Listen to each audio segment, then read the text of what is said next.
on the backyard renovation project again today, and this is seeded Zenith Zoysia grass. We're at day 65.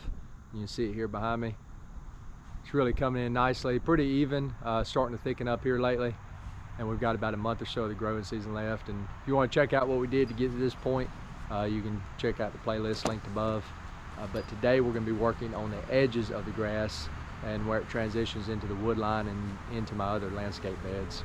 So one thing we're going to consider when we lay these landscape beds off is the future spraying in the yard, as well as the future mowing. And really a lot of those things get adjusted later on down the road. But if I find that I'm making another additional half or third of a pass with the mower just to complete the area, then I'll more than likely move the landscape bed in just to save myself that extra third of a pass. Because not only does it mess up your striping, but it also just saves you time in the future. So we'll adjust these landscape beds as we go forward. But for now, basically what I'm doing is I'm going to lay them off based on where I have the irrigation heads and where I have landscaping. This is my preferred way to do my landscape edges. I know I talked about in my seeding video. If you want to go back and check it out, there's a lot of different ways you can use to initially lay off your landscape edges. And some of it can be done while you're actually seeding, so you can use a drop type spreader to really put a real definite line where your landscape edges are.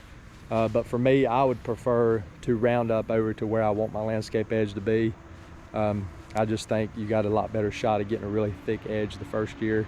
All right, this is where we're at so far. Got a few irrigation heads that I'm probably gonna have to move. That one's in about 2.5 feet.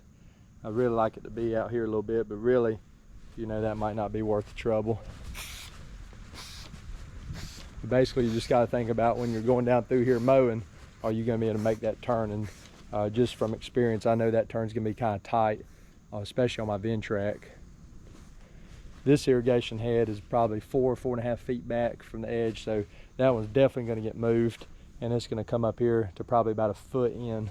So I like to run at least a small section of hose pipe down the side that I've already spray painted, just so you have a good visual reference on what that arch is gonna be like.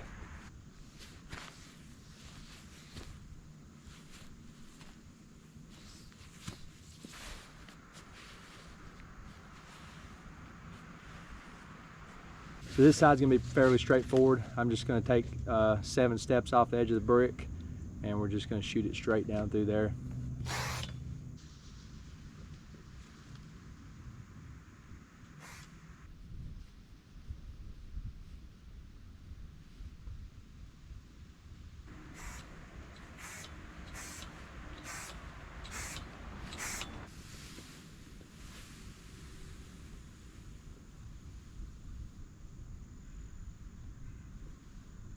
Well, if nothing else, that looks a lot better than what it was. That was a really sharp turn with my mower going up the edge, and then it just never did really look quite right on this arch going into the door.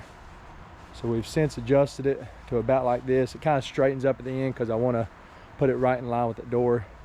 And this is the first irrigation head I'm actually gonna have to move in a little bit, which really no big deal. I can show you how to do all that. It's very easy.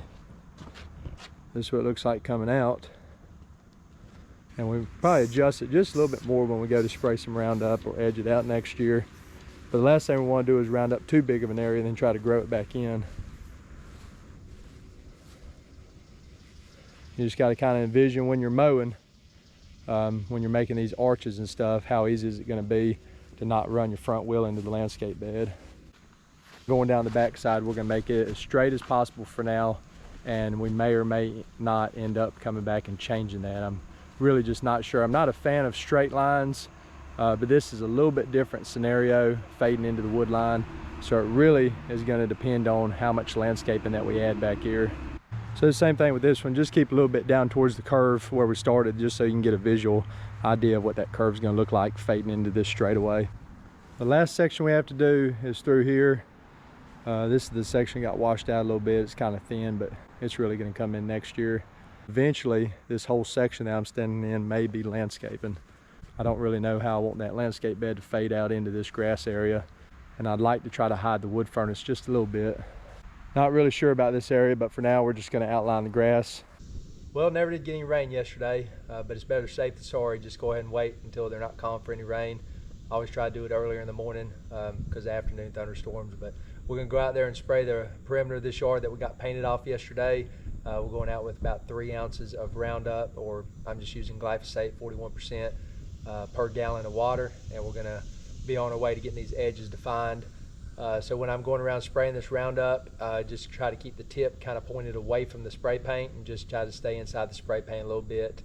The goal is just to kill the majority, 90% or so of this turf up to the edge, and then the rest of the edge would just be cut out with the edge or a shovel, whatever you use, so that you don't have overspray into where you actually want to keep it. So I'd rather have a little bit of live grass left over that I need to cut out later than to have a dead area I have to try to grow in next year.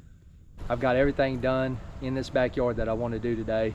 I just got it mowed, I just got it sprayed, so we're going to stay off this backyard for the rest of the day, and we're not going to let the dog run in the backyard or anything, because we want to make sure 100% this Roundup gets dry and it does not get tracked over to the front yard, which is very easy to do. So I've got a separate pair of boots on that I'm going to wear today, and I'll wash them when I'm done. I'm using a separate Roundup sprayer dedicated just for Roundup alone, and just be extra cautious when you're spraying this Roundup for the after effect of it, not just while you're spraying it. All right, appreciate y'all watching. Hopefully you learned something. That's going to do it for this video. We'll check back and check out these bed edges as they progressively die, and not sure when I'm going to get them cut in, but we're going to hopefully get some mulch and stuff spread at least down this backside before the fall of the year. All right, this is day 71 of the seeded Zenith Zoysia grass. We're 4 days post Roundup, laying off these landscape beds, just trying to get the edges cleaned up a little bit before winter time. And I was just going to show you some of the Roundup results that we've got in 4 days. We've been in the low 90s. I've had one rainstorm, I think, since I sprayed this, but you can see how nice and straight that line is. It really does not translocate much through the Zoysia like you would think. It really just kills what it touches. So I'm just going to go through today, and I'm going to get into the places that I missed. There's not many, but there's a few places that are a little bit greener than others. You can tell. And you'll be able to tell a little bit maybe. The paint's starting to go away. I've only mowed it one time, so this paint goes away pretty quick, so just keep that in mind. You'll be laying them off again if you don't get them Roundup'd in time.